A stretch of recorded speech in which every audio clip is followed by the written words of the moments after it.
Ano ito, Haleda? Ito lang ang kinita ninyo sa loob ng isang araw? Ba't ang mga lintik na to Pinaglololoko niyo ba ako, ha? Talagang yan lang po ang kinita namin ng kapatid ko, Chang. Ang ibig mong sabihin, wala na naman kayo maibibigay na pera sa akin. Saan ninyo dinadala mga kinikita ninyo sa pagtitinda ng gulayin, ha? Siguro nag-iipon na kayo ng pera para paalisin kami dito, ano? Totoo naman pong medyo matumal po ang gulayin ngayon, Chang. Dahil namigay po ng libreng gulay si Kapitan kanina. Ba't nangangatwiran pa kayo, ha? Ang sabihin ninyo, talagang nagtatabi kayo ng pera para sa inyo. Kung hindi ko kaya kayo pakainin ngayon, ha? Palagi nyo naman po kaming hindi pinapakain ba't sumasagot-sagot ka pa? Halika nga ritong babae ka! Aray! Chang! Bitiwan po ninyo ang buhok ko! Nasasaktan po ako! Totoo naman po ang sinasabi ko Wala po talaga kaming kinukuhang pera sa inyo! Aray! Chang! Ang buhok ko!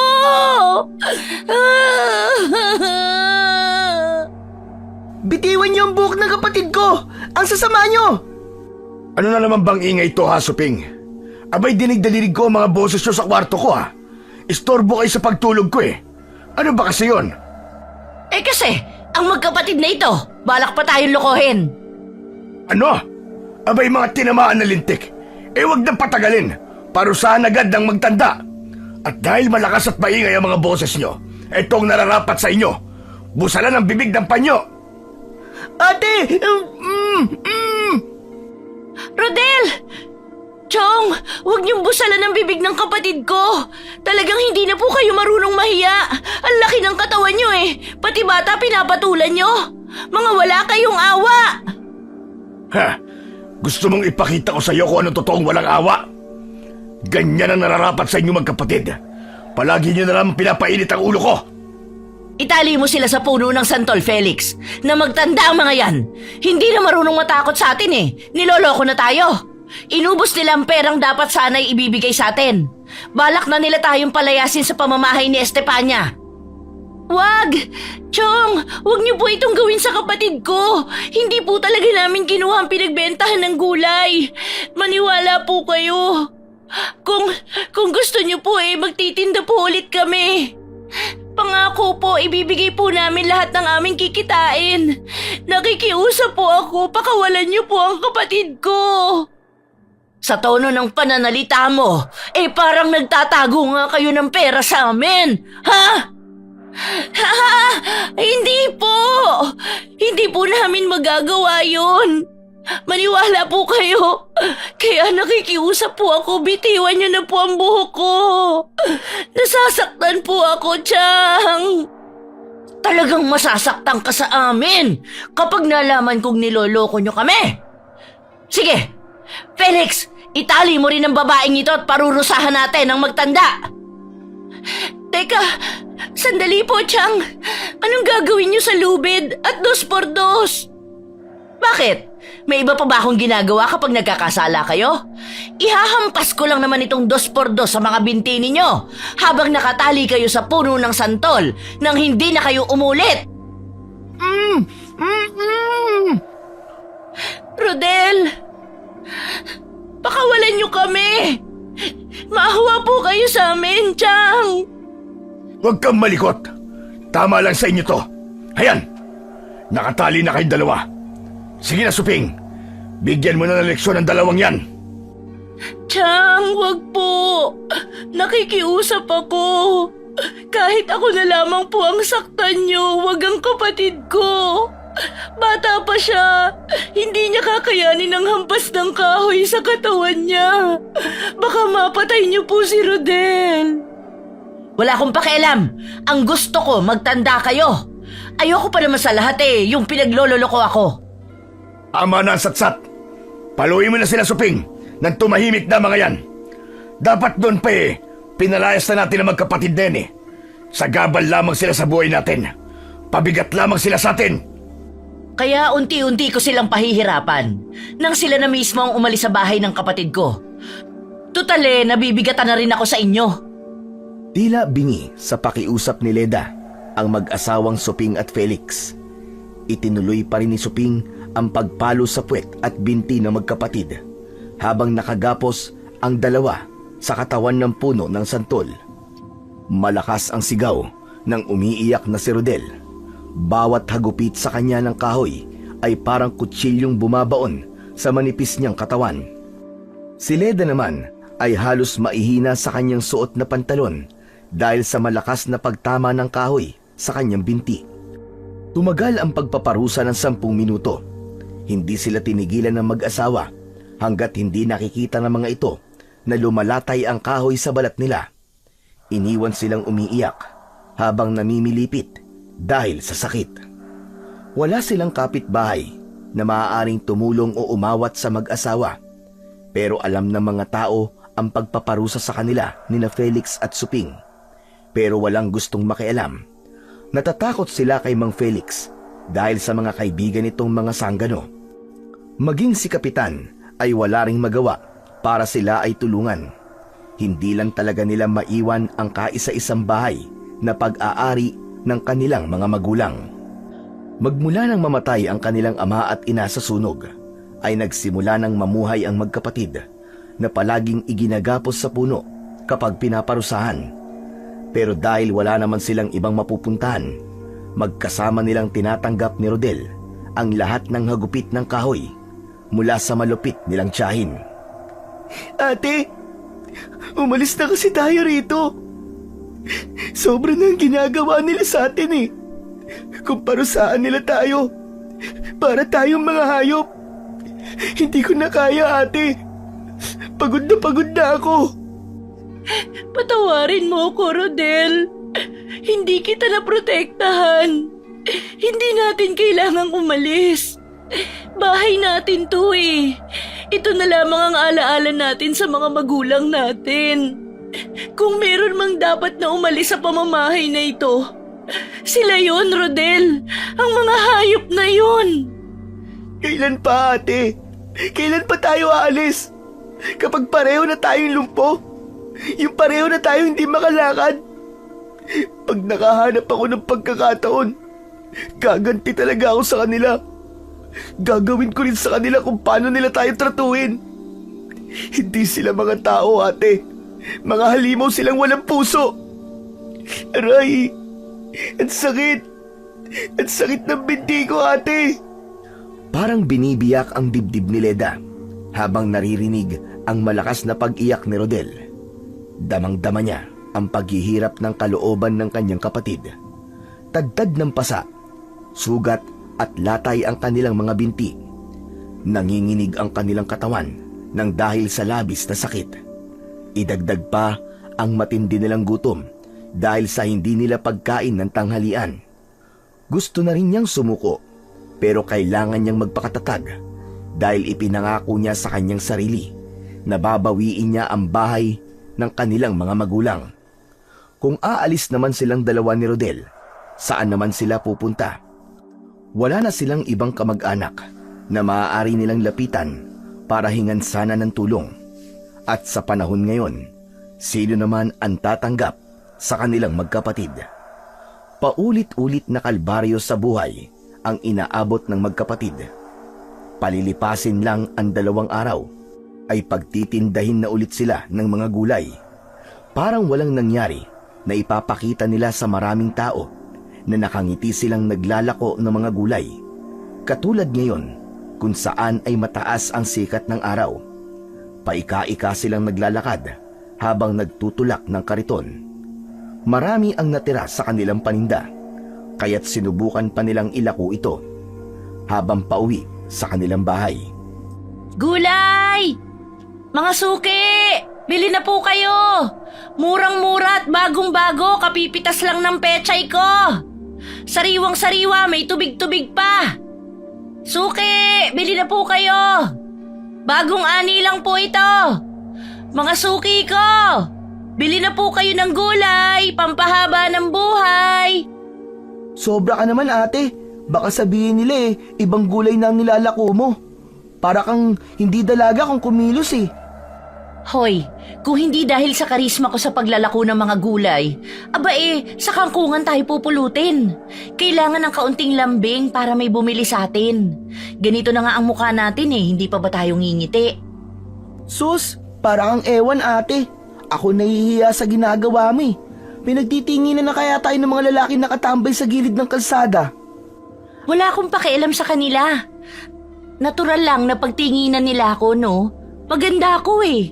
Oh, kita mo? Marami akong piso sa katawan. Ate naman eh, piso ka dyan. Eh mga peklat mo yan eh. Para ka talagang sira.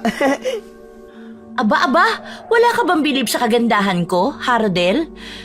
Kapag wala tayong naiuwing pera sa mga walang yang yun, magbibilang na naman tayo ng mga pasa sa katawan. Kaya kailangan maubos natin ang mga paninda natin. Masasakit pa ang mga buto ko dahil sa palo ng kahoy ni Chasuping eh. Baka maparusahan na naman tayo. Bakit ba tayo nagtitiis sa kanila ate? Umalis na lang kaya tayo sa bahay na yon. Tutal, may ipon naman tayo di ba? Heto oh, malapit na nating mapuno yung alkansya. Rodel, itago mo nga yan. Baka may makakita sa atin eh. Para sa bahay natin yan. Para mapalayas na ang mga gahaman na yun. Sige na, hawakan mong mabuti ang kariton at palusong ang kalsadang ito. Baka makadisgrasya pa tayo eh, lalo pa tayong mapahamak. Basta ate, hindi ko pa rin maintindihan kung bakit kailangan nating gawin to. Palagi nila tayong pinahihirapan kahit ginagawa naman natin ang lahat. Ikaw talaga. Itago mo na kasi ang alkansya natin. Baka makita tayo ng mga alagad ni Chong eh. Pahirapan na naman nila tayo. Ate, ipon ko rin naman to ah. Ang tigas talaga ng ulo mo. Hindi ka ba talaga makikinig ha? Hindi tayo aalis sa bahay. Sila ang paaalisin natin. Kahit kapatid pa siya ni nanay. Ipon-ipon eh hindi pa yan sapat para makabili ng bahay. Pero ate... Ayaw mo ba talagang sumunod? Ha? Aray ate, sandali bitiwan mo ang tenga ko, ang sakit, tama na. Bakit ka ba namimingot? Talagang makakatikim ka sa akin ng pingot kapag hindi ka pa tumigil dyan sa katatalak mo dyan. Oh, tingnan mo, muntik pang mabutas ang alkansya natin. Alam mo naman nagawa lang ito sa plastik eh. Nakakainis ka talaga. Hawakan mo na lang ang kariton. Sandali ang kariton! Diyos ko, ang kariton! Umaabante na na mag-isa! Naku po! Ate, yung kariton! Ay, kariton! Diyos ko, ang kariton! Bilisan natin, Rodel! Habulin natin ang kariton! Dahil sa pagtatalo ng magkapatid na sina Rodel at Leda, ay pareho nilang nabitiwan ang hawak na kariton. Sakto pa naman yun na nasa pasulong sila ng mabatong kalsada. Kasabay yon ng biglang pagtawid ng isang matandang babae. May dala itong basket na gawa sa abaka at may hawak na tungkod na gawa sa kahoy. Merong nakataklob na tela sa ulo nito, kaya't sa bilis ng takbo ng kariton ay hindi kagad napansin ng matanda ang umaandar na kariton. Lola! Tabi! Tumabi kayo! Umalis kayo dyan! Tumabi kayo! Napataklob na lamang ng palad si Leda sa sarili niyang mga mata nang banggain ng kanilang kariton ang matandang babae. Hindi niya na nagawang tumingin. Narinig na lamang niya ang malakas na sigaw ng matanda, pati na ang tunog ng mga nasirang kahoy ng kanilang kariton. Dahan-dahan niyang iminulat ang kanyang mga mata at tumambad sa kanyang paningin ang nakahandusay na lola sa gilid ng kalsada. Katabi ang nakataob nilang kariton na umiikot pa ang gulong. Gawa ang gulong nito mula sa lumang bisikleta, kaya hindi ito masyadong napinsala. Naku po! Tinamaan si Lola! Diyos ko! Kawawa naman si Lola! Mukhang nasugatan yata siya sa tuhod dati. Naku! Naku, Rodel! Dalian mo! Mabilis na napatakbo ang magkapatid sa kinaroroonan ng matanda. Nadatnan nilang hindi ito makatayo dahil sa pinsalang tinamo nito sa katawan. Dala ng pag-aalala ay hindi malaman ng dalaga kung ano ang gagawin. Hinawakan niya kagad ang pulsuhan ng matanda saka mariing ipinikit ang mga mata. Pinakinggan niyang mabuti kung may tibok pa ang puso nito. Nabuhayan lamang siya ng loob nang makita niyang bumangon ang matanda habang nakangiwi ang muka na hawak ang tuhod. Aray ko naman! Ang sakit! Buhay pa! Halika, Rodel! Tulungan mo akong alalayan si Lola! Oo nga, Ate Leda. Buhay pa nga. Aray! Diyos kong mga bata kayo. Nakita niyo namang nakaupo na ako sa lupa eh. Mukha na ba talaga akong patay? Ha? Aray! Ang balakang ko! Napakasakit! Lola naman kasi. Kayo naman. Bakit hindi po kayo umiwas? Nasugatan tuloy kayo. Para kayo naglalakad sa ulap eh. Ayan, nabangga tuloy kayo ng karito namin. Ano po ba kasing ginagawa ninyo sa lugar na ito eh? Malayo na po ito sa bayan. At talagang nasisi niyo pa ako, ha? Aray! Tulungan niyo na lang akong tumayo. Inalalayan ni Leda ang matanda para makatayo. Pinagpagan na rin niya ang narumihan nitong damit bago niya ito kinausap. Taga rito po ba kayo, Lola? Bakit kasi hindi na lang po kayo nanatili sa bahay ninyo? Mabuti na lamang po at kariton lang ang bumangga sa inyo. Paano kung truck? O di kaya tricycle? Di pinaglalamayan na kayo ngayon. Hindi ate paglalamayan kagad. Dadalhin muna siya sa punerarya bago siya paglalamayan. He! Kasalanan mo to eh. Kung hindi ka nakialam sa alkansya natin, hindi ko mabibitawan ang kariton. Tingnan mo, anong nangyari? Natapon na ang paninda natin, nawasak pa ang kariton. Lagot na. Tapos na talagang maliligayang araw natin. Wag na nga kayong magtalong dalawa. Hindi naman ako masyadong nasaktan eh. Sandali lang po, Lola. Bakit po ba kasi kayo biglang tumawid? Saka palakad-lakad po kayo sa kalsada eh. May hinahanap po ba kayo? Wala akong hinahanap. Paano ba namang hindi ako maglalakad, iha? Kagabi pa ako gutom na gutom. Kagabi pa kasi ako hindi kumakain. Kagabi pa kayo hindi kumakain? Naku naman, Lola. Pambihira naman kayo. Bakit hindi kayo kumain? Nasaan ba mga anak ninyo? Bakit hinahayaan nila kayong magutom? Wala naman akong pamilya eh. Namatay na sila. Ako na lamang ang natitira. Ako ate, parang alam ko na yan ah. Sa palagay ko nagkukunwari lang yan si Lola para isama natin sa bahay at kupkupin. Tumigil ka nga, Rodel. Wala kang galang sa matanda. Kahit hindi tayo nakapag-aral, kahit respeto man lang sa nakatatanda sa atin matutunan man lang natin. Saka tulong ang kailangan ni Lola. Huwag mo muna siyang husgahan. Pasensya ka na, iho. Pero totoo, talagang hindi pa ako kumakain mula kagabi. Baka naman may naitatago kayong pagkain dyan. Baka pwedeng makahingi sa inyo kahit konti. Pasensya na po kayo, Lola, ha? Pandesal lang po ang naitatabi ko Pwede na yan, iha. Ang mahalaga malamnan ng kahit kaunting pagkain ng sikmura ko. Ate, ibibigay mo bang pandesal sa kanya? Paano tayo? Kapag hindi na naman tayo pinakain ni na Chong at Chang, lalo pa ngayon na nasira natin ang kariton nila. Pati ang paninda nating gulay nasira na rin. Tsak, magugutom tayo nito. Pasimpleng sinipa ni Leda ang tuhod ni Rodel para hindi marinig ng matanda ang reklamo nito. Pinandilatan niya ito ng mga mata bago niya kinuha sa bulsa ang natira nilang pandesal. Saka iniabot yon sa matanda. Masama naman ang loob ni Rodel sa inastang yon ng kanyang ate.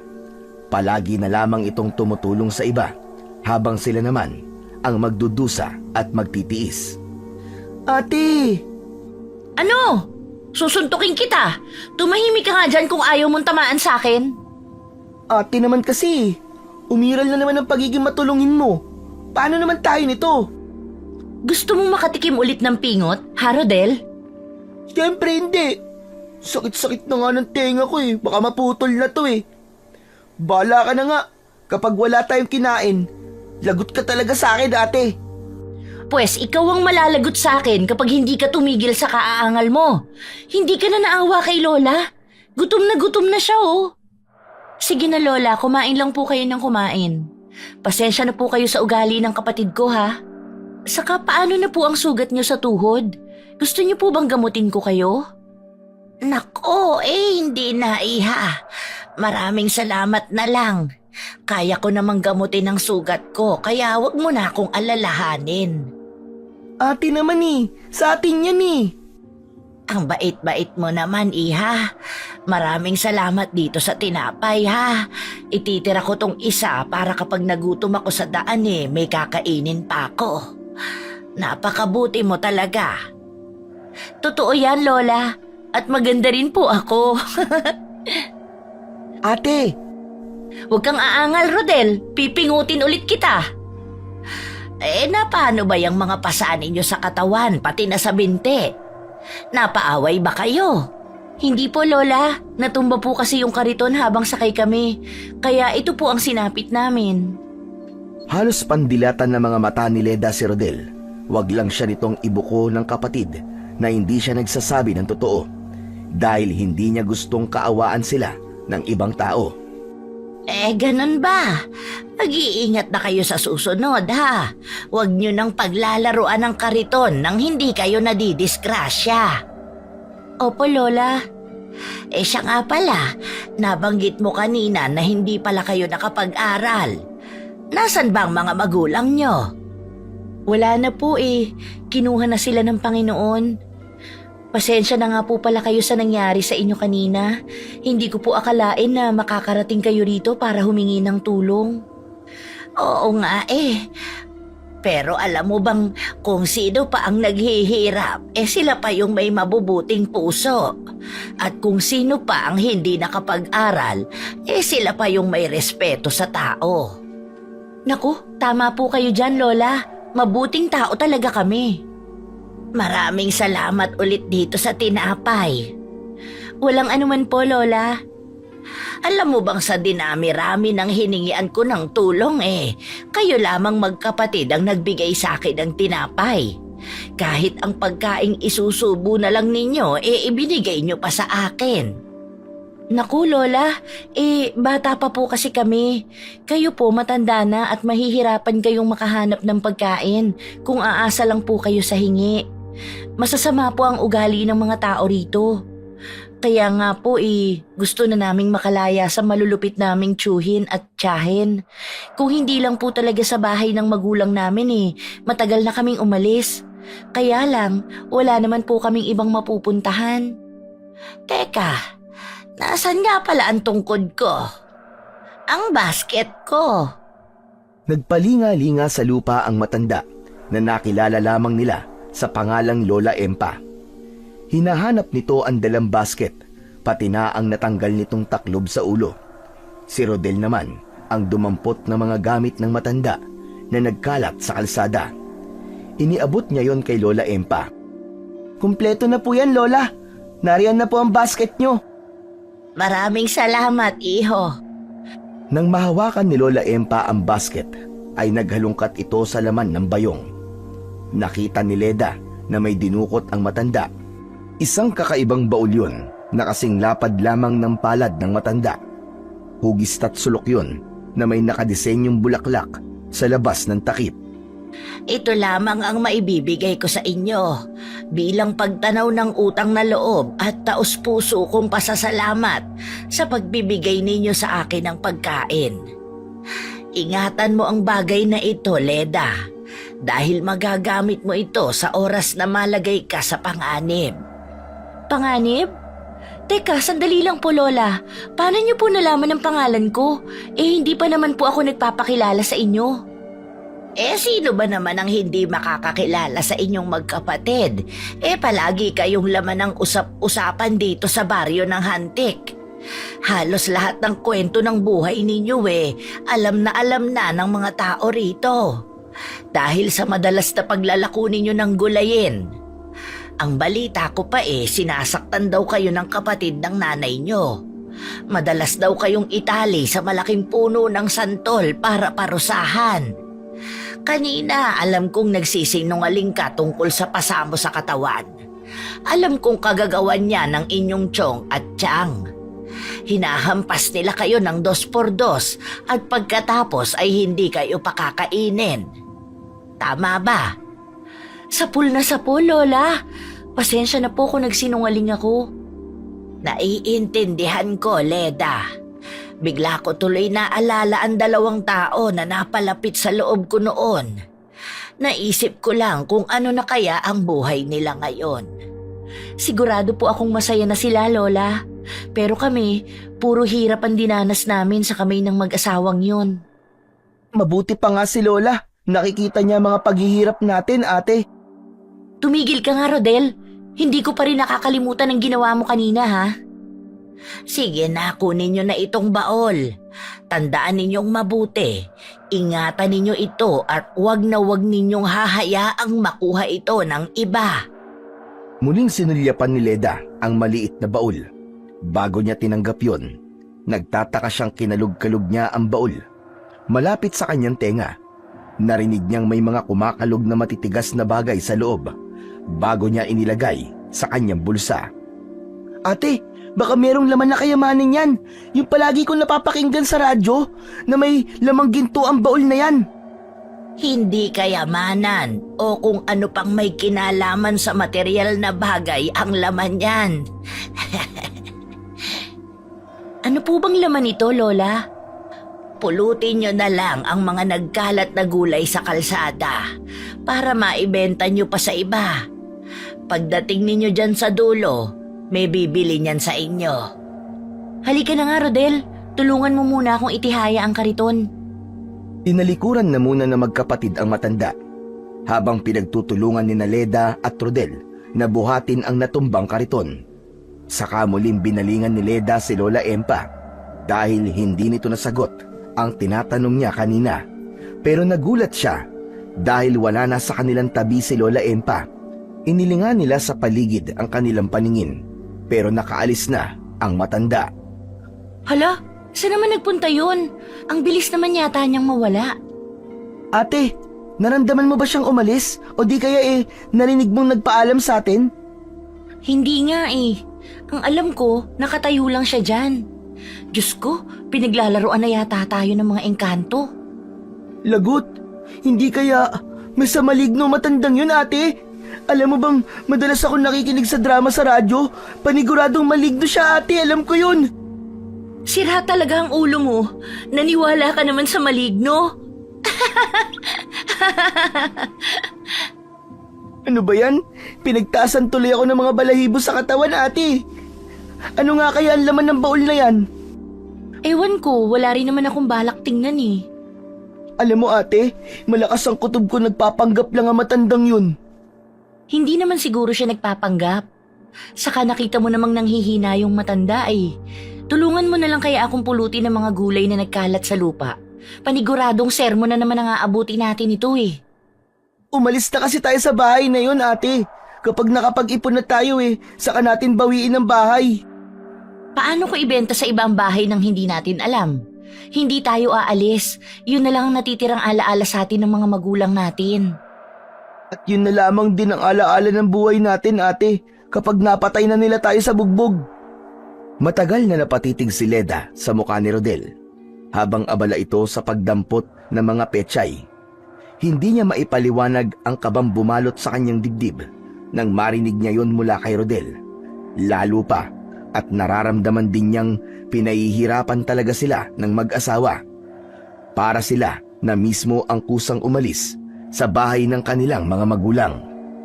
Pagkatapos nilang mailagay sa kariton ang mga gulay, ay nagsimula na silang magtulak ng kariton habang iniisip ng dalaga kung ano ang ipapaliwanag nila sa mag-asawa. Gayong nasira nila ang harang sa kariton at hindi na nila maibibenta ang mga nasirang gulay. Habang nagtutulak ng kariton ay nakita nila ang isang matandang babae na nakatayo sa gilid ng kalsada. Nakangiti itong kumakaway sa kanila. Ate, hindi kaya siya yung tinutukoy ni Lola kanina na may bibili raw sa atin dito? Kaya nga eh. Paano niya kaya nalaman ng tungkol sa babaeng yun? Hindi kaya manghuhula si Lola Empa? Tignan mo, ate, may dala siyang basket. Siguro, papakyawin niya ang paninda natin. Eh ano pang hinihintay natin, Rodel? Sugod na sa biyaya. Halos paliparin ng magkapatid ang kariton papalapit sa matanda. Si Leda naman ay tila nabuhay ng loob nang kahit paano ay hindi na sila mapapagalitan ng kanilang tiyo at tiya. Hindi nga sila nagkamali. Binili nito ang lahat ng kanilang paninda, pati na ang mga nasira nilang gulay. Sobra pa yun sa dapat nakita nila at idagdag daw nila sa kanilang alkansya. Tila ibinalik lang sa kanila ang tulong na ginawa nila kay Lola Empa. Hindi tuloy maiwasan ng dalaga ang hindi maluwa nang iabot ng matanda sa kanya ang pera. Sinabi nito, sa tuwing maglalako raw sila ng gulay, ay palagi na itong bibili sa kanila. Ate, kanina ka pa nakangiti habang hawak mo ang pera. Ano ba nangyayari sa'yo? Ito kasi ang kauna-unahang pagkakataon na may umubos ng paninda natin. Maraming salamat kay Lola Empa. Isa siyang pampaswerte sa buhay natin. Ate, palaging una ang Diyos sa bibigyan natin ng pasasalamat. Pangalawa lamang si Lola Empa. Itago mo na yung pera kaya ate. At baka malaman pa ni Tia Suping ang tungkol sa pagpakyaw na matandang yun sa paninda natin. Walang matira sa atin. Oo na, talagang hindi ko lang mapigilang matuwa ngayon. Saka ngayon lang ako nakahawak ng ganito karaming pera. Hindi mawala-wala ang ngiti sa labi ni Leda habang isinisilid ang kinita sa kanyang bulsa. Itinago naman ni Rodel ang kanilang alkansya sa ilalim ng kariton, saka ipinagpatuloy ang pagtutulak. Pagsapit nila sa gitnang kagubatan, biglang napatigil sa paglalakad si Rodel. Nagpalinga-linga ito sa paligid na para bang may hinahanap. Medyo madilim na yon dahil malapit na rin namang gumabi. Idagdag pa ang malalapad na dahon ng mga nagtataasang puno ng talisay na humaharang naman sa papalubog na sikat ng araw. Alam mo ate, isa sa mga lugar na ayaw kong dumaan ang lugar na ito. Bakit naman? Palagi tayong dumadaan dito pero palagi rin naman akong kinikilabutan sa gubat na to. Pakiramdam ko, palaging may mga matang nakatingin sa atin. Ako rin Kasi naman, walang ibang daan tapos ang bahay pa natin nasa gitna ng kakahuyan. Siguro ate, kung nabubuhay pa ang mga magulang natin, hindi tayo maghihirap ng ganito. Tapos, nakapag-aral man lang sana tayo, no? Kahit sana naghihirap, basta buong pamilya. Hanggang ngayon ate, hindi pa rin natin alam kung ano ba talaga ang ikinamatay nila. Hindi kasi ako naniniwalang namatay sila sa sunog Yun nga rin ang madalas kong iniisip Hindi naman sinasabi sa atin ni na Tiyo at Tia kung ano ba talaga ang ikinamatay nila. Kung minsan, parang ang hirap paniwala ang may kapatid si nanay na gano'n ang pag-uugali. Biruin mo, pilit nilang kinukuha ang bahay na pag-aari ng mga magulang natin. Paano kaya ate, kung wala naman talagang utang si nanay at tatay sa kanila? Saka, nakakapagduda talaga ang dalawang yun ate. Ano kayang meron sa bahay natin? Luma na at wala na silang mapapakinabangan sa bahay, pero gustong gusto nilang tumira doon. Ewan ko, hindi ako sigurado sa bagay na yan, Rodel. Malalaman din naman natin kung bakit interesado sila sa bahay natin. Kailan kaya yun? Halika na nga. Bilisan mo na ang pagtutulak ng kariton at nang makarating na tayo sa bahay. Muling ipinagpatuloy ng magkapatid ang pagtutulak sa kariton. Pero habang tumatagal, palakas ng palakas ang kaba sa dibdib ni Leda. Lalo na nang sumapit sila sa gitnang kakahuyan. Tuluyan nang napatigil ang magkapatid sa paglalakad nang bigla silang nakarinig ng magkakasunod na alulong ng mga asong gubat. Inilinga nila ang kanilang paningin sa paligid. Halos magkasabay silang napatingin ni Rodel sa kakahuyan nang muling naulit ang alulong ng aso. Ate! Ano yun? Baka mga aso lang yun na nag-aaway. Huwag mo nang pansinin yun. Dati pa naman tayong dumadaan dito Wala namang nangyayaring masama sa atin.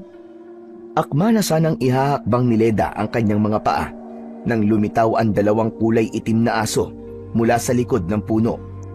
Humarang ang mga ito sa unahan ng kanilang daan habang nakabuka ang bibig at nakalaylay ang kulay itim nitong dila na kung tuluyang ilalabas ay sasayad na yon sa lupa. Tumutulo pa ang malapot nitong laway. Mas lalo nitong nilakihan ang pagngisi na nagpalitaw naman sa malalagari nitong mga ngipin. Naramdaman ni Leda ang mahigpit na kapit ng kamay ni Rodel sa kanyang braso. Hindi nila maalis-alis ang tingin sa dalawang nilalang na dahan-dahang humahakbang papalapit sa kanilang kinaroroonan. Ate, anong klaseng mga nilalang yan? Hindi sila mga ordinaryong aso lang. Mapupula ang kanilang mga mata at panay ang kaskas sa lupa ng unahan ng kanilang mga paa. Indikasyong handa na sila para umatake. Ate, natatakot na ako. Huwag kang magpahalata, Rodel. Kailangan nating magtapang-tapangan ngayon. Paano ate? Wala man lang tayong panlaban na armas sa kanila. Susubukan kong itaboy sila at kapag nakakita ka ng pagkakataon, tumakbo ka na. Chupi! Umalis kayo dyan! Alis! Ikinumpas ni Leda ang kanyang dalawang kamay, pataboy sa dalawang aso na walang tigil sa pag-angil. Ganon din ang ginawa ni Rodel, pero imbis na matakot ay mas lalo lamang ang mga ito na humakbang paabante papalapit sa kanilang kariton.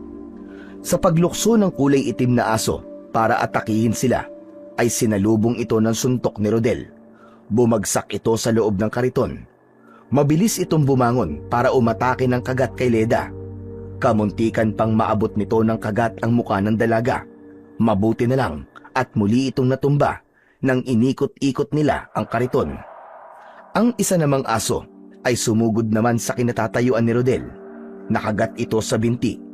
Ramdam na ramdam ng binatilyo ang matinding sakit mula sa bumaong pangil sa kanyang laman. Ate! Ate, tulungan mo ako! Rodel! Diyos ko! Ang kapatid ko!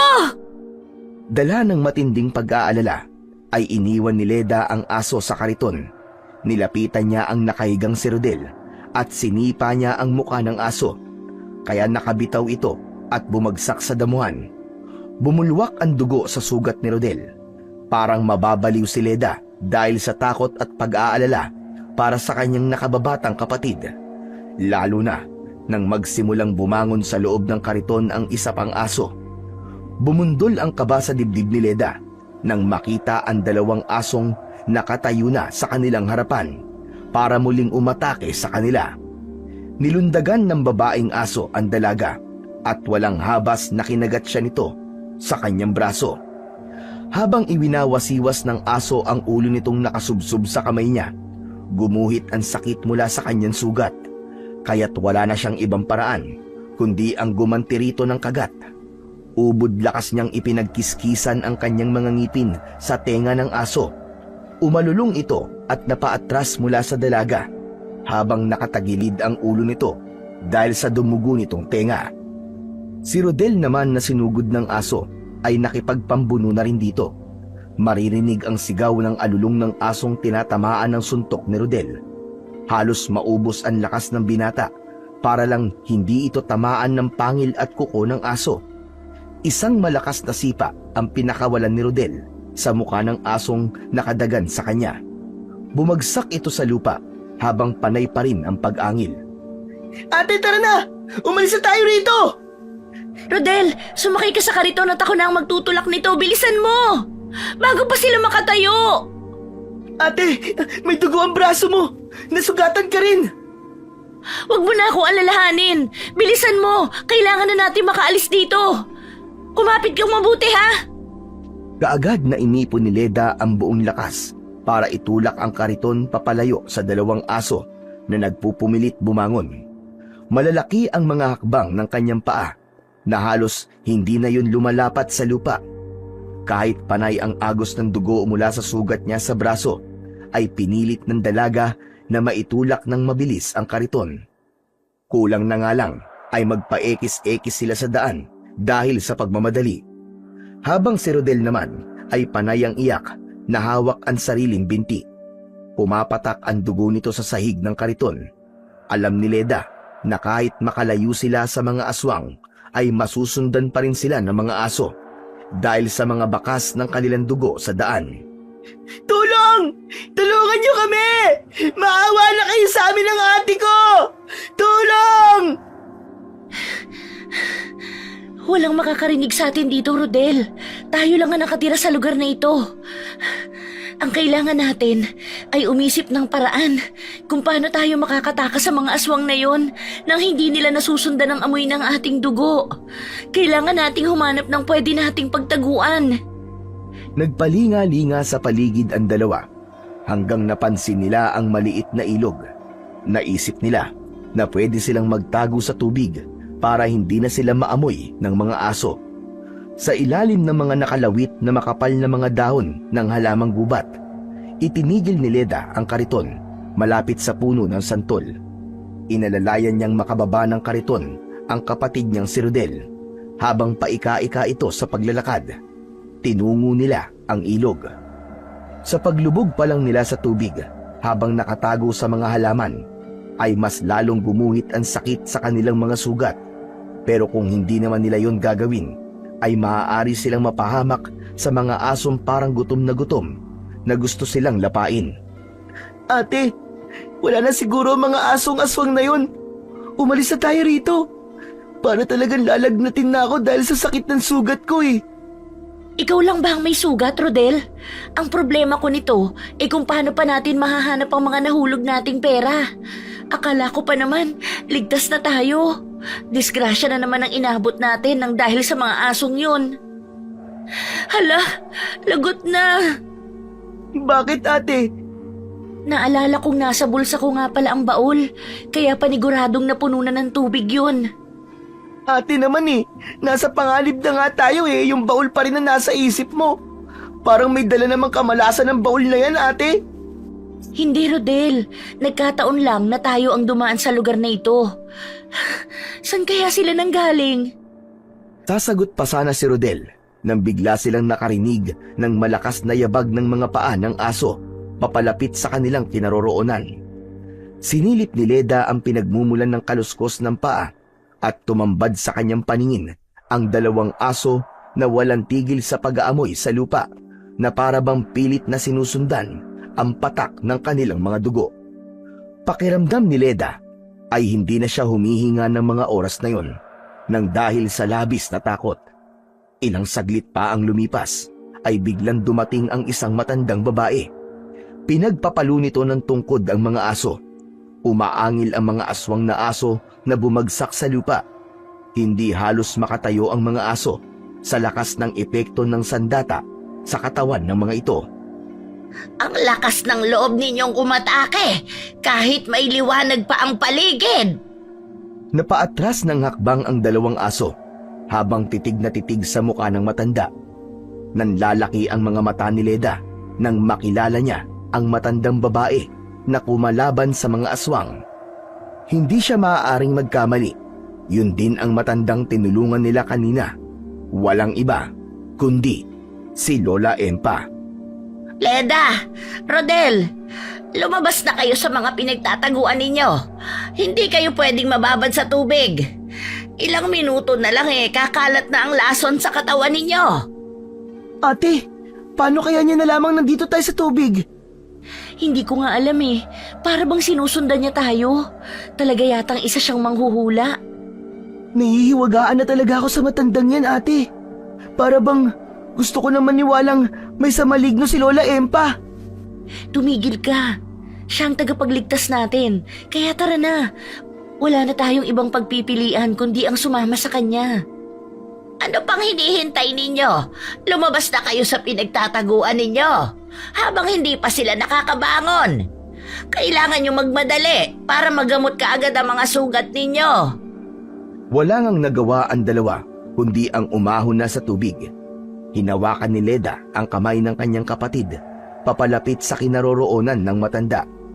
Habang ang dalawang aso naman ay walang tigil sa pagtawa na para bang mga hyena. Lola, marami pong salamat at dumating kayo. Huwag ka na munang magpasalamat, Leda. Dahil hindi pa umaalis ang mga aso na yan sa harap natin. Lola, nakatayo na po sila. Ano pong gagawin natin?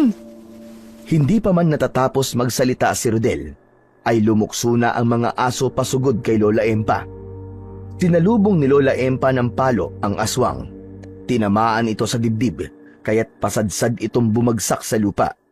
Namimilipit ito sa sakit habang walang tigil sa pag-angil.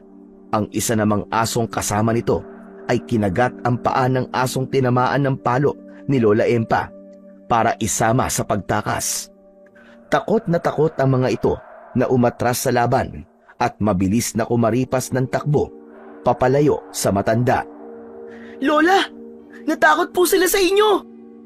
Pansamantala lang ang pag-alis nila, Rodel. Malakas ang kutob kung gusto nilang kunin sa inyo ang baol. Tayo na, sumama muna kayo sa akin para magamot kaagad ang mga sugat ninyo. Si Rodel po, Lola, malalim ang sugat niya sa binti. Kaya malalim o mababaw, pareho ang epekto niyan sa katawan ninyo. Kaya't sabay ko kayong gagamutin habang hindi pa masyadong kumakalat ang lason sa dugo ninyo. Hindi ko po kayo maintindihan, Lola. Alam niyo po palang mapanganib para sa amin ang magdala ng maliit na baol. Bakit ibinigay niyo pa rin ito sa amin? Ano po bang laman ng maliit na baul, Lola? Bakit kami inatake ng mga aso na yun? Sa bahay ko na lamang ipaliliwanag ang tungkol sa baol. Sige na, kunin niyo na ang kariton ninyo at nang makapagpalit na kayo ng damit. Delikado kung aabutan pa tayo ng mga halimaw na yon, kasama ang mga alagad nila. Hinayaan ni Leda na siya na lamang ang kumuha ng kariton dahil pakiramdam naman niya ay kaya niyang tiisin ang sugat niya sa kanyang braso. Pero nagkamali siya. Ihahakbang pa lang niya ang kanyang paa nang bigla siyang bumagsak sa damuhan at naramdaman niya ang pagtama ng matigas na lupa sa kanyang likod. Hindi niya mapigilan ang pagkikikisay ng kanyang katawan, maging ang pagtirik ng kanyang mga mata. Naninigas na rin ang kanyang binti at pakiramdam niya, gumagalaw-galaw ang kanyang laman. Parang may kung anong mga insekto ang naghuhukay sa ilalim ng kanyang sugat. Ilang minuto lang ang lumipas ay si Rodel naman ang bumagsak sa lupa. Diyos ko, nagsabay-sabay na kayo. Nako, paano ba ito? Hindi ko kayo kayang buhatin papunta sa bahay. Lola, sa kariton po. Kaya mo bang tumayo, Leda? Alalayan natin si Rodel para makasampa siya sa kariton. Pinilit ni Leda na tumayo para lumapit sa kinaroroonan ng kariton. Kahit masakit na masakit ang sugat ng dalaga sa kanyang braso, inalalayan niyang tumayo si Rodel. Halos hindi na ito makausap dahil sa nararamdaman itong sakit. Kunting tiis na lang, Rodel. Lakasan mo ang loob mo. Ate, sobrang sakit. Parang hindi ko na kaya. Aray! Akma na sanang itutulak ni Lola Empa ang kariton nang biglang may nagsalita sa kanilang likuran. Napalingon silang tatlo sa pinagmulan ng boses. Halos manlaki ang kanilang mga mata nang makita ang mag-asawang nakatayo sa kanilang harapan. Hoy, tanda! Saan ninyo dadalhin ang mga pamangkin ko? Iwan niyo ang kariton at lumayo kayo sa mga pamangkin namin. Wala akong gagawing masama sa mga pamangkin ninyo. Inatake sila ng aso kanina. Mabuti na lamang at dumating ako. Kung hindi baka napahamak na sila. Nandito na kami. Kami na ang bahalang gumamot sa mga sugat nila.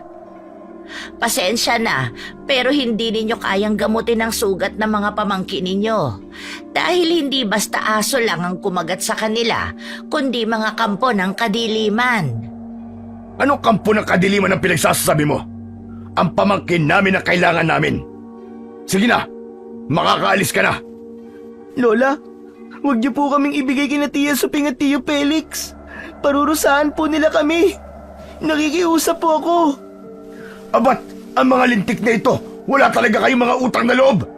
Pagkatapos namin kayong gupkupin ito pa ang igaganti nyo sa amin. Narinig nyo naman yata ang sinabi ni Rodel. Ayaw nilang sumama sa inyo. Hindi kami uuwi sa inyo, Chong. Kailangan namin magpagamot. Nakagat po kami ng mga aswang kanina. At si Lola Empa lang po ang may kakayahang makapagpagaling sa mga sugat namin. Aswang-aswang. Kalokohan lang ang aswang. Ang sabihin nyo, umiiwas lang kayo sa pagbibigay ng kita nyo sa amin. Total naman, gusto nyo sumama sa matandang yan.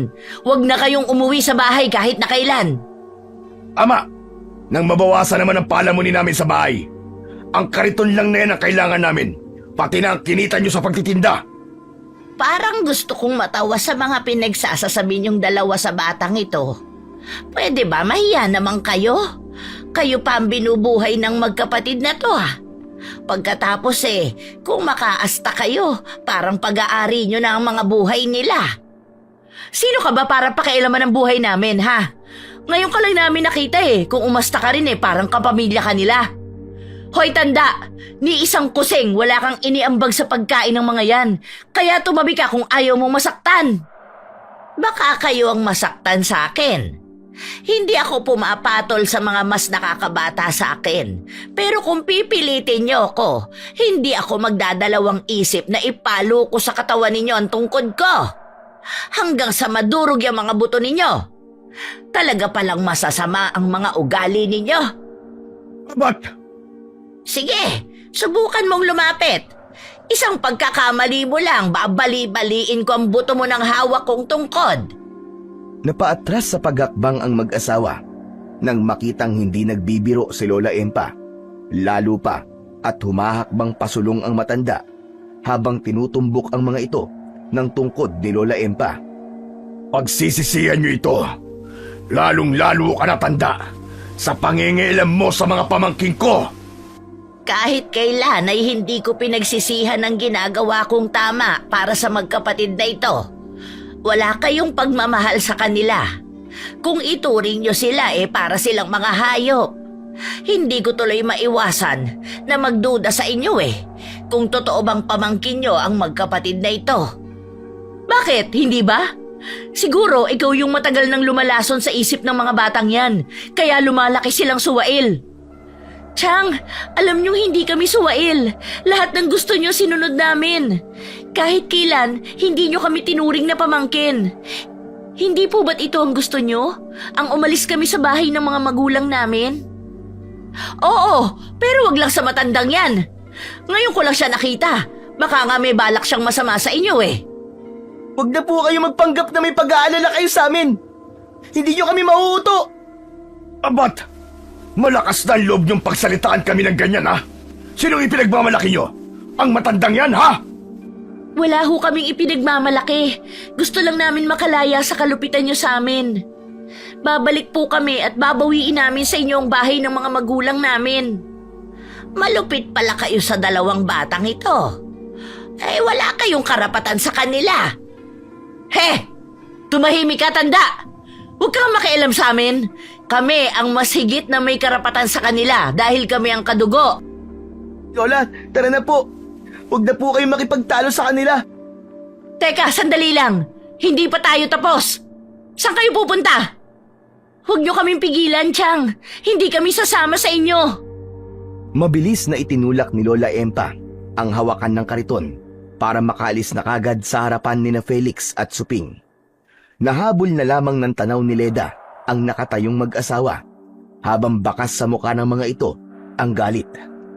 Habang tinatahak nila ang daan papunta sa bahay ng matanda, ay wala silang imikang tatlo.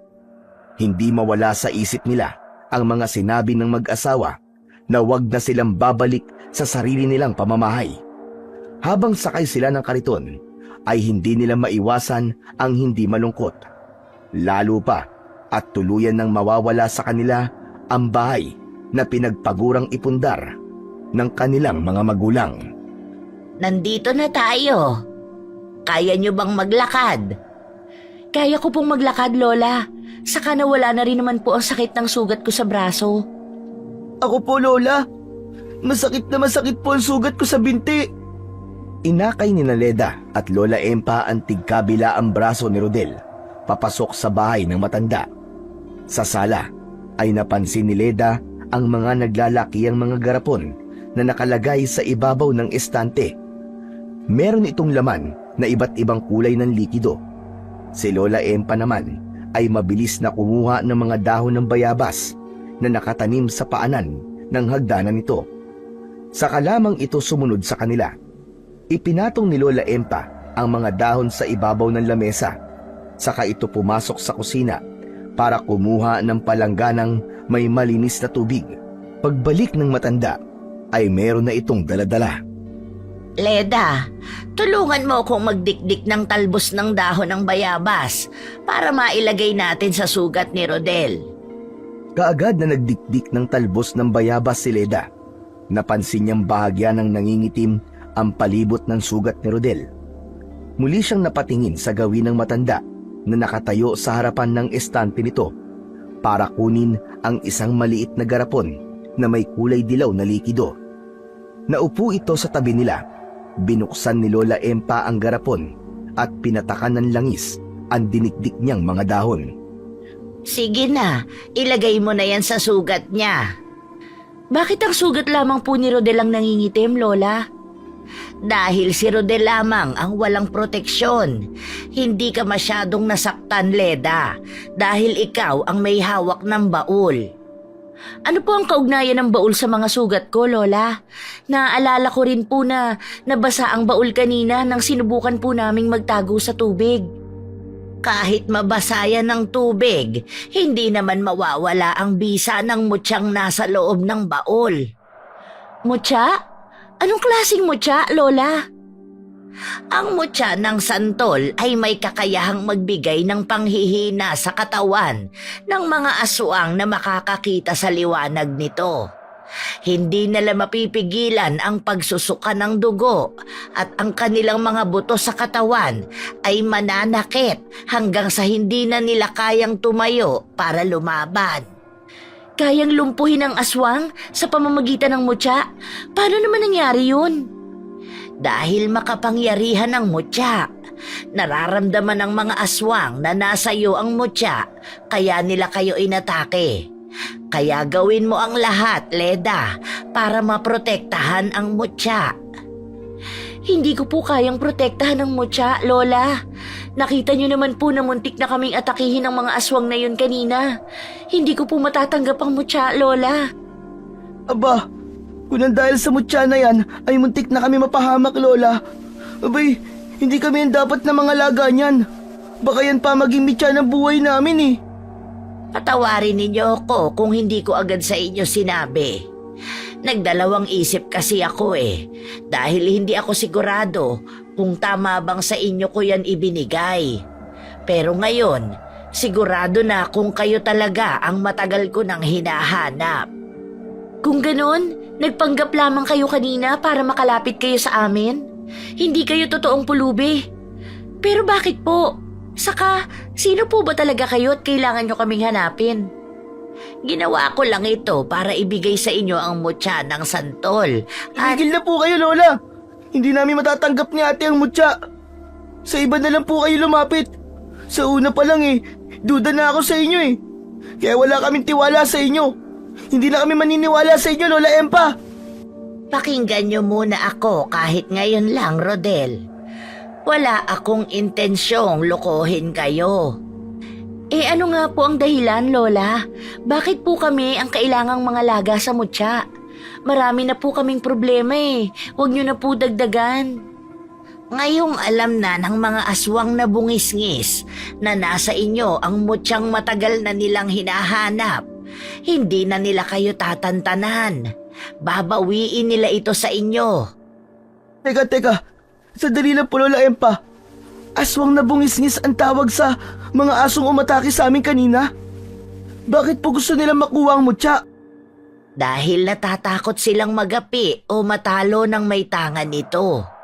Ang aswang na bungis-ngis ay mga nilalang na kayang manghawa ng pagiging aswang sa pamamagitan ng kanilang kagat. Hindi namin alam na may mga aswang sa baryong ito. Kung ganun, kontra sa kanilang mutya.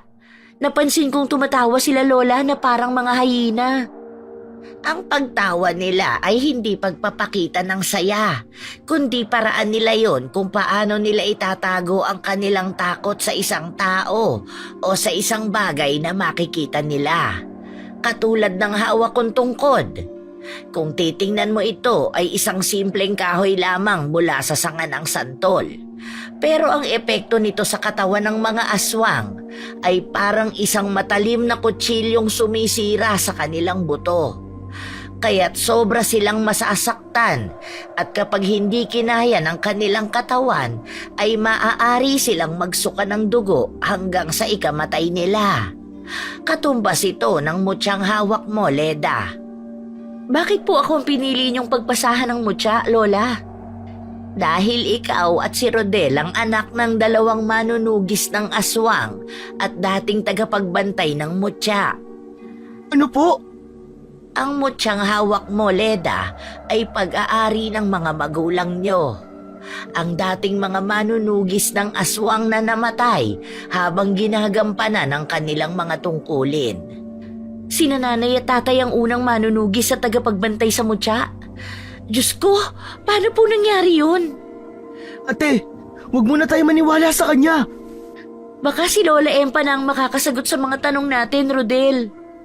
Pero ate, Ako ang matandang albularyong nagpaanak sa inyong ina. Bata pa noon si Leda nang makilala ko si Estepania. Isinilang niya si Rodel habang nag-aagaw buhay. Inabot siya ng panganganak sa mismong lugar kung saan sila inatake ng mga aswang na bungisngis. Nakipaglaban sila sa mga aswang para sa mutya ng santol. Nakahandusay na noon ang inyong amang si Lando sa pagtatanggol niya sa inyong magkapatid. Ako ang tumulong sa kanila, pero huli na nang ako ay dumating. Natalo na sila at ang baol na ito ang ibinigay nila sa akin. Ibinili nilang alagaan ko kayo at ibigay ang mutya sa'yo, Leda. Kung ganun po kilala niyo po pala ang mga magulang namin. Alam po ba ito ni Tia Suping? Oo, Leda. Kilalang kilala ko sila. paano po kami napunta sa poder ni Tia Suping? Dahil kinuha nila kayo sa akin. Nagpakilala siyang kapatid ni Estepania, kaya wala na akong nagawa. Patawarin niyo ko. Hindi ko kayo agad hinanap. Pero ang sabi po nila namatay sa sunog ang mga magulang namin. Imposible.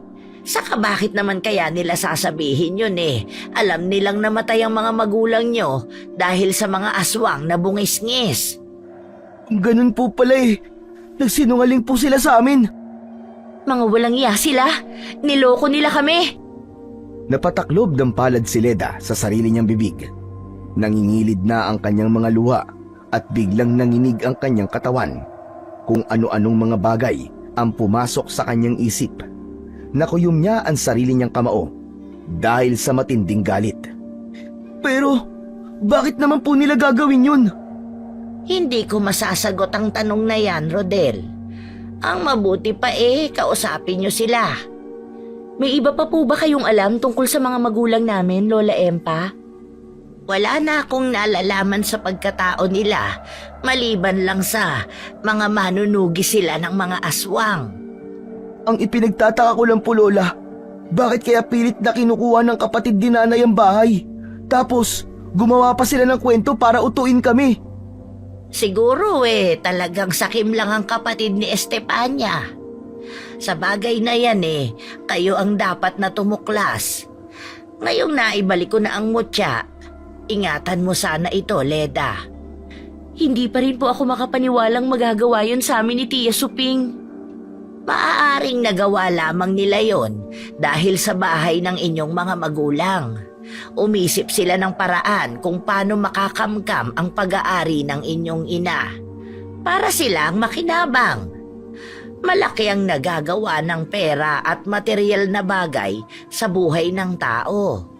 Kaya't kahit kadugo mo pa, magagawa nilang makapanakit, alang-alang sa salapi. Tsaka, ang isa pa sa ipinagtataka ko, bakit naman nila pag-iinteresan ng bahay? Hindi naman po ito sagana sa mga mamahaling kasangkapan. Hindi kaya sa magiging pakinabang ng bahay sa kanila. May iba pa silang dahilan kung bakit nila pinag-iinteresan ng bahay. Kailangan ninyong bumalik sa bahay ninyo. Alamin ninyo ang totoong pakay ng mag-asawa sa tirahan ninyo. Mag-iingat kayo, ha? Malakas ang kutob kung may mga bagay na inililihim sa inyo ang mag-asawa. Maraming salamat, Lola. Marami pong salamat sa tulong niyo sa amin. Pasensya na rin po kayo, Lola, sa mga nasabi ko po kanina. Ang mahalaga, nakikinig na kayo sa akin. Nandito lamang ako para samahan kayo. Bigyan nyo ng katarungan ang nangyari sa mga magulang ninyo. Kunin mo ang mutya sa loob ng baol, Leda. Isang malalim na buntong hininga ang pinakawalan ni Leda bago niya dahan-dahang iniangat ang takip ng baol. Sinilip niya ang laman sa loob nito at tumambad sa kanyang paningin ang kulay pulang tela. Kinuha niya yon at binuksan. Isang hugis bilog na bato ang laman nun, na nang lumapat sa kanyang palad ay agad yung nagliwanag. Pakiramdam ni Leda ay may gumapang na malakas na enerhiya sa kanyang buong katawan. Halos masilaw siya sa taglay na liwanag ng mutya. Isuot mo sa iyong leeg ang kwintas. Kapag aswang ang kaharap mo, ay biglang mag-iinit ang mutya. Pati ang pakiramdam mo ay magbabago rin na para kang lalagnatin. Kapag naramdaman mo ang mga bagay na yan, titigan mo sila sa kanilang mga mata at iyon ang magsasabi sa iyo kung anong klaseng halimaw ang kaharap mo, Leda. Ano pong makikita ko sa kanilang mga mata, Lola? Ang refleksyon ng liwanag sa kanilang mga mata. Palatandaan nyo na nakikita rin nila ang liwanag na nanggagaling sa mutya. Parang kinakabahan po ako, Lola, sa gagawin po namin ni Ate Leda. Baka po kasi masyado kaming umasa sa kakayahan ng mutya tapos mas malakas pala ang mga aswang na bungisngis. Huwag kayong matakot, lalo na kung iisipin ninyong gagawin ninyo ito para mabigyan ng linaw kung ano ba talaga ang totoong nangyari sa mga magulang ninyo. Bigyan ninyo ng kasagutan ng mga tanong ng inyong isipan. Walang masama kung susubukan ninyo. Dahil kapag nagtagumpay kayo sa gagawin nating ito, maraming buhay ang maisasalba ninyo at mapipigilan pa ang pagdami ng mga aswang na bungisngis.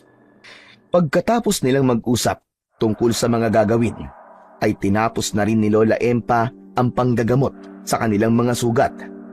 Binigyan din sila nito ng damit na pampalit.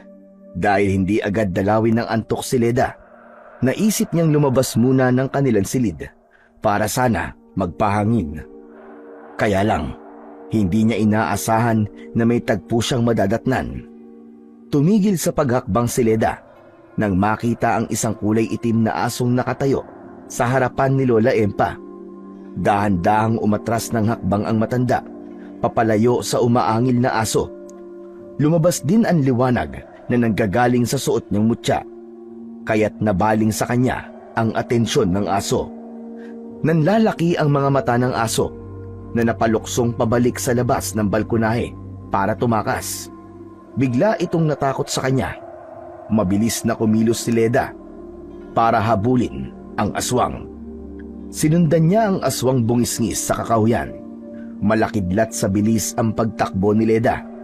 Kaagad niya itong naabutan. Nahawakan niya ito sa buntot, saka inihampas niya sa mga puno. Hindi agad nakaganti ang aso dahil sa sobrang pagkabigla. Umaangil itong nangihina dahil sa sakit ng katawan. Ngayon ka lumaban! Halimaw ka! Balak mo pang patayin si Lola, ha? Kahit na anong pagpupumiglas ang gawin ng aso, ay hindi ito binitiwan ni Leda. Galit na pinagsususuntok ng dalaga ang katawan nito. Pabagsak itong bumalandra sa ugat ng puno, habang namimilipit ito sa sakit, habang umaalulong na parang humihingi ng tulong. Ano? Masakit ba, ha? Simula lang ng paghihiganti ko. Malapit ko na kayong tapusin. Hindi ko kayo tatantanan hanggat hindi ko kayo napapatay.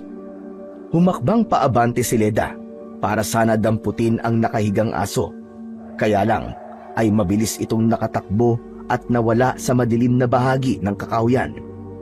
Buong panghihinayang na napasipa siya sa damuhan dahil sa matinding galit.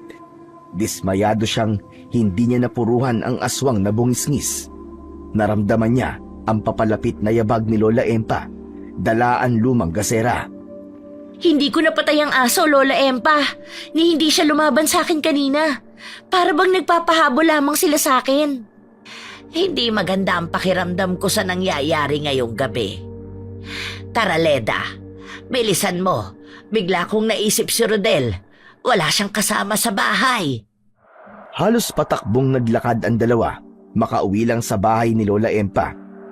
Bumundol ang kaba sa dibdib niya dahil sa pag-aalala para sa kanyang kapatid. Pero nadatnan nilang bihag na ng mga aswang si Rodel. Isang taong aso ang nakita nilang nakatayo habang nakatutok ang kuko nito sa leeg ni Rodel. Mahaba ang dila at mapupula ang mga mata.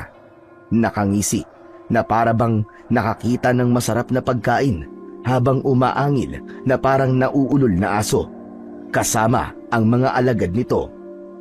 Ate! Ate, tulungan mo ako! Papatayin ako nito, ate! Ang akala mo ba ay maiisahan mo kami? Ha? Hindi kami makakapayag na pigilan ninyo ang mga plano naming maghari sa baryong ito. Kami ang batas. Pagkain ko lamang kayo.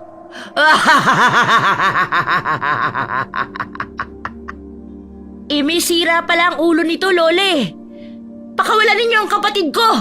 Dahil kung hindi, manghihiram kayo ng mukha sa aso. Teka, Leda. Hindi ba't aso na nga sila? Hindi kami nakikipagbiruan sa inyo. Kung ayaw niyong itara ko sa lalaking ito ang aking mga kuko, isuko mo ang mutya at walang mangyayaring masama sa kapatid mo. Madali naman kaming kausap eh. Ang mutya o ang buhay ng kapatid mo? Mamili ka. Huwag kayo masyadong magpahalatang natatakot kayo sa suot kong mutya. Para lang gamitin ang kapatid ko laban sa akin. Hindi ninyo makukuha ang kapatid ko. Kayo ang mamili. Pakakawalan niyo ba si Rodel o papatayin ko kayo gamit ang mutya? Inilabas ng dalaga ang kanyang suot na kwintas. Sabay-sabay na napayuko ang mga aso ni ayaw nilang tumingin sa gawin ni Leda. Kaya't sinamantala ni Leda ang pagkakataon. Mabilis niyang tinakbo ang kinaroroonan ni Rodel. Pinakawalan niya ang magkakasunod na suntok sa muka ng mga aswang. Kaya't bumagsak ito sa lupa. Nabawi niya si Rodel. Leda, heto ang tungkod. Saluhin mo. Pagkakataon mo ng labanan sila. Ate! Ate, mag-iingat ka! Hinintay muna ni Leda na makapasok sa loob ng bahay si Rodel bago niya sinugod ang mga asong walang tigil sa pag-angil. Hindi makalapit ang mga ito sa kanya. Bawat paghakbang niya ng mga paa ay umaatras ang mga ito papalayo sa kanya. Sinugod niya ang pinuno ng mga aswang na bungisngis. Gamit ang kanyang tungkod, tinamaan niya ito sa leeg, dahilan para bumagsak ulit ito sa lupa. Mabilis na bumangon naman ang aswang, saka tumakbong papalayo, papunta sa kakahuyan. Kasunod ang mga alagad nitong hindi nakalaban sa dalaga. Hinabol ni Leda ang babaeng aswang, pero pagdating niya sa kagubatan, ay tuluyan na itong nakapagtago at nawala sa madilim na bahagi ng kakahuyan. Muli niyang itinago ang suot niyang kwintas at dahil sa galit ay napalo na lamang ni Leda ang halamang gubat na nasa kanyang harapan. Hindi ko na naman inabutan ang mga halimaw na yon. Sa susunod, hindi ko na kayo patatakasin. Habang naglalakad siya pabalik, ay bigla niyang naramdaman ang pag-iinit ng kanyang mutya. Napalingon siya sa paligid, pero nagulat siya nang bigla siyang nilukso ng aso mula sa kanyang likuran. Kaya't nasugatan siya sa kanyang likod mula sa kalmot ng aso. Inihanda niya ang tungkod at sa muling pag-atake nito ay nahagip niya ito ng palo sa katawan. Bumagsak pasadsad sa damuhan ng aso habang nagkikikisay ang katawan. Nakatirik ang mga mata. Bumubula ang bibig na para itong nalalason. Ganon din ang paglabas ng dugo sa tenga nito hanggang sa tuluyang masunog ang katawan ng aswang na parang naaabong papel. Nang masigurado niyang wala ng ibang aswang doon, saka lamang siya umalis sa lugar na yon. Bumalik siya sa bahay ng matanda at nadatnan niyang nakaupo ang dalawa sa upuang gawa sa kawayan. Si Rodel na napatayo at napakapit pa sa kanyang kamay dahil sa matinding pag-aalala para sa kanya. Ate, nasugatan ka sa likod! Wala ito. Mababaw na kalmot lang to. Lola, nakita ko po kanina kung anong epekto ng tungkod at mutya sa katawan ng aswang. Para po siyang nakukuryente at bumubula rin ang bibig. Bakit po, Lola? Dahil sa bawat pagpalo mo ng tungkod sa kanilang katawan, merong mga buto na nasisira sa loob. Kaya hindi nila mapigilan ang paggalaw ng kanilang katawan dahil hindi rin nila kayang tiisin ang sakit. Isang aswang na bungis-ngis lang po ang napatay ko, Lola. Hindi ko na po naabutan ang kanilang pinuno. Talagang hindi na sila matatahimik, lalo pa at alam nilang hawak mo ang mutya ng santol. Akala ko po ba matatakot sila sa akin, Lola? Bakit parang mas lalo lamang po silang naging agresibong patayin kami? Hindi mo ba napansin kung gaano sila natakot sa'yo nang ipakita mo sa kanila ang suot mong mutya? Paniguradong mas lalo silang mag-iingat na lumapit sa inyo, lalo na kapag nasaan yung tao sila. Dalawa ang pinuno nila, isang babae at isang lalaki. Parang gusto ko nang isipin na maaaring nasa tabi-tabi lang ang kalaban at anumang oras ay nakahanda silang umatake sa inyo. Hindi ko po talaga maintindihan, Lola. Bakit nga kami ang pinupuntirya ng mga aswang na yun? Dahil sa una pa lang ay alam nilang magiging banta na kayo sa kanilang lahi. Paanong magiging banta? Wala naman po kaming alam tungkol sa kanilang lahi. Dahil alam na nilang kayo ang anak ng dating mag-asawang manunugis. Natatakot silang manahin ninyo ang husay ng mga magulang ninyo pagdating sa pakikipaglaban gamit ang mutya. Anak ng pambihira naman, oo. Mas gusto na lamang po naming maglako ng gulay sa palengke basta't wala po ang mga aswang-aswang na yan.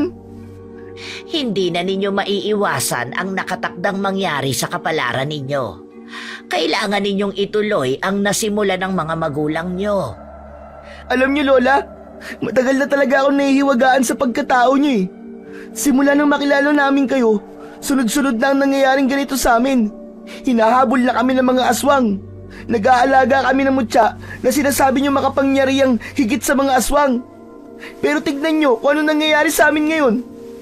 Talaga bang kagustuhan ito ng mga magulang namin, ha, Lola? Rodel, hinaan mo nga ang boses mo. Isa ka pa, ate. Nagpapaniwala ka sa matandang yan eh. Masisisi niyo ba ako kung bakit nakakapagsalita ako ng ganito? Magmula na mapunta sa atin ang lintik na baul na yan, hinahabol na tayo ng mga aswang. Nanganganib na ang buhay natin. Ito pa ba ang igaganti niyo sa kabutihang ipinakita ng ate ko sa inyo, ha, Lola? Pasensya na po. Pero bakit ngayon pa? Hindi ko na kasi alam kung sino pa ang paniniwalaan eh. Hindi naman kita masisisi, Rodel, kung magagalit ka sa akin. Kung ayaw ninyo ng tulong ko, hindi ko kayo pipilitin.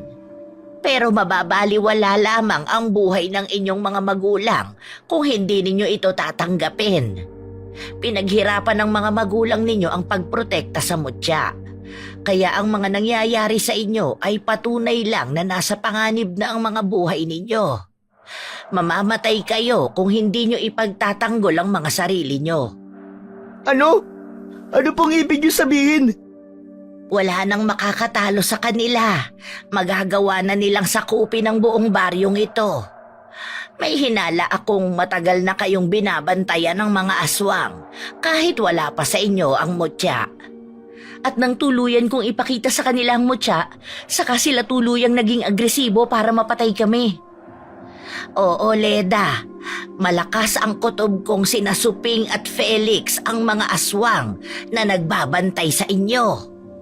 Diyos ko po, totoo ba sinabi niyo, Lola? Kahit kailan ay hindi pa ako nagkamali sa bagay na yan. Kaya siguro tahimik pa sila noon dahil alam nilang wala sa inyo ang mutya. Nakuyom ni Leda ang sarili niyang kamao nang maintindihan na niya kung ano ang totoong nangyari sa kanilang mga magulang. Si Rodel naman na galit ay napasuntok pa sa dingding ng bahay. Umiiyak itong nagmumura sa sinapit ng kanilang mga mahal sa buhay. Wala tayong kaalam-alam, ate, na meron na palang nakapasok na mga halimaw sa buhay natin. At ang masakit pa, simula na magkaisip ako, ang buong akala ko may malaki lamang tayong pagkakautang sa kanila. Pinaniwala nila tayo, ate, na namatay ang mga magulang natin ng dahil sa sunog. At talagang ginawa pa tayong alipin sa sarili nating pamamahay. Bakit ngayon nyo lang po ito sinasabi sa amin, Lola? Ngayon lang po kayo nagpakita. Sana'y mas maaga namin nalaman na isa pala silang mga impostor. Pasensya na. Kaya nga pilit kong ipinaiintindi sa inyo eh. Wala ka pong kasalanan, Lola. Sobra nga po akong nagpapasalamat sa inyo. Huwag ka nang magalit, Rodel. Panahon na para tayo naman ang magtuloy sa nasimulan ng mga magulang natin. Kailangan nyo nang umalis at gawin ninyong lahat para tuluyan ang mawala ang mga aswang. Lumapit kayo sa kalaban. Umuwi kayo sa inyo tulad ng dati. Magpanggap kayong wala kayong nalalaman tungkol sa kanila. Hulihin nyo sila sa pamamagitan ng mutya. Pagkatapos maihanda ang kanilang mga sarili at makapagpaalam sa matanda, sinimulan na nila ang paglalakad pauwi sa kanilang bahay. Hindi na nila hinintay na sumapit pa ang pagliwanag. Gusto na nilang tapusin ang laban. Pagkaraan ng ilang minutong paglalakad, habang tulak-tulak ang nasira nilang kariton, nadatnan nilang nakabukas ang ilaw sa kanilang bahay. Nagkatinginan silang dalawa ni Rodel. Kailangan mong huminahon, Rodel. Huwag kang magpatalo sa galit mo. Nandito na tayo sa totoong laban. Bibigyan natin ng hustisya ang nangyari sa mga magulang natin. Ate, nasan kaya si Lola Empa? Nakasunod siya sa atin. Huwag kang mag-alala sa kanya. Mas mahusay pa nga siya makipaglaban sa mga aswang eh. Lintik lang talaga ang walang gante. Mapapatay ko talaga silang lahat. Talaga bang gagawin natin to, ate? Paano kung hindi naman pala talaga sila mga aswang at nagkamali lang tayo? Ang mahalaga, sinubukan nating gumawa ng paraan. Basta, huwag kang maingay at baka may makarinig sa atin eh. Masira pa ang plano natin. Dahan-dahan silang humakbang papalapit sa pinto, pero bigla silang natigilan. Nanlalaki ang kanilang mga mata, nagulat na gulat sa nadatnan. Nang tumambad sa kanilang paningin, ang mga nakagapos na mga tanod, pati na ang lalaking sugatan.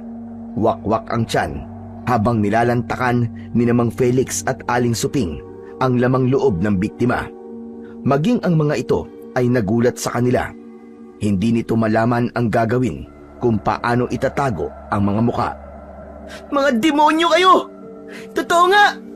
Kayo nga ang mga aswang! Akala nyo siguro hindi na kami babalik dito sa bahay, no? Kaya lantaran na kayo ng bibiktima ng mga tao! Wala na kayong kawala sa akin. Bistado na namin kayo. Alam na rin naming nagsinungaling kayo sa amin. Mga impostor! Heto ang sa inyo! Aray! Paanong... Nakawalan nyo ang mga tanod! Mga halimaw kayo! Talagang iginapos nyo pa sila katulad na madalas nyong ginagawa sa amin! Napatingin si Leda sa mga nakaupong mga tanod. Nakabusal ang mga bibig nito. Humihingi ng tulong na sila ay pakawalan. Hindi inaasahan ng dalaga na kagad na malalantad sa kanila ang totoong pagkatao ng mga taong nagpalaki ngunit nagpahirap din sa kanila. Sino ka? Para utusan kami kalagan sila sa pagkakagapos. Isang pagkakamali ang ginawa niyong ito. Hindi na kami mahihirapang hulihin kayo. Kami lang naman ang tatapos sa mga buhay nyo! Pwes, uunahan ko na kayo! Umatras si Leda sa maliit na pintuang kinatatayuan nila, habang ang kanyang mga mata ay hindi inaalis sa dalawang aswang na unti-unti ring lumalapit sa kanila. Dinukot niya ang kwintas sa kanyang liig para ilabas sa kanyang damit. Kumalat ang malakas na liwanag na nanggagaling sa mutya. Ngunit hindi niya inaasahan na may pangontra na rin pala ang mga aswang sa masakit na epekto ng mutya. May mga suot na rin itong kulay itim na bato. Mutya yun ng pagiging aswang nila, kaya't mahigpit niyang hinawakan ang kanyang tungkod para sana una siyang sumugod. Kaya lang, naunahan silang dalawa ni Rodel. Kagad na lumapit sa kanila ang mag-asawang aswang. Pinagtig-isahan ng mga ito ang pag-atake sa kanila ni Rodel. Mabuti na lang at maagap niyang nahampas ang muka ng aswang. Ganon din si Rodel na nakadalawang hampas ng kahoy sa katawan ni Mang Felix.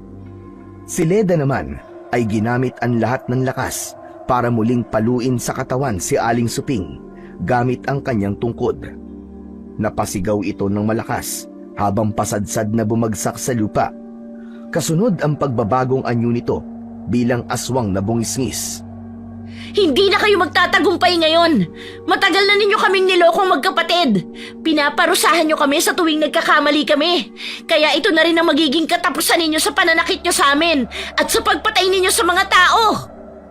Pagsugod ni Leda sa nakahigang si Aling Suping, tinalon naman siya ng aswang na si Mang Felix. Tinamaan siya ng kagat sa kanyang braso, kaya't nabitiwan niya ang kanyang tungkod. Magkasama silang bumagsak ng aswang sa lupa. Ate Leda! Ate!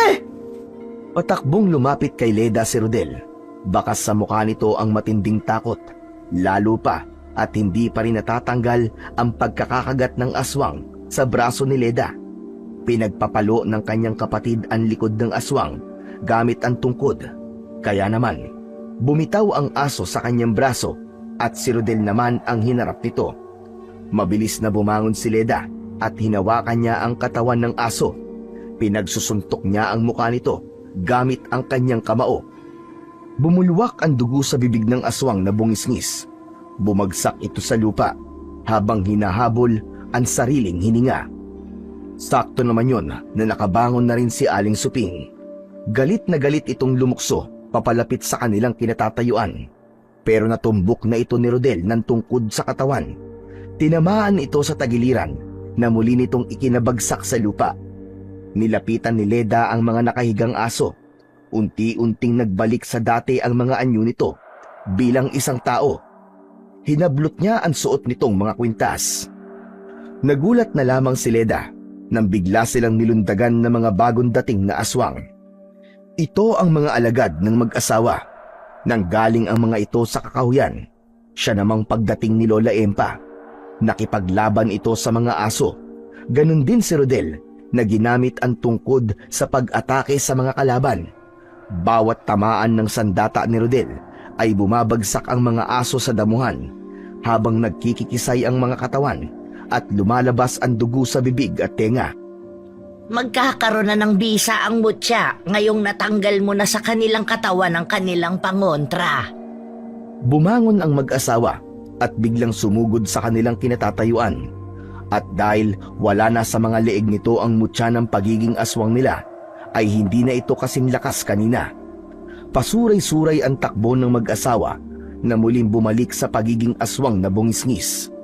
Kinuha ni Leda ang kanyang sandata na tumalsik sa damuhan at malakas na umusal ng isang orasyon para sa pagbibigay ng bisa sa mutya ng santol.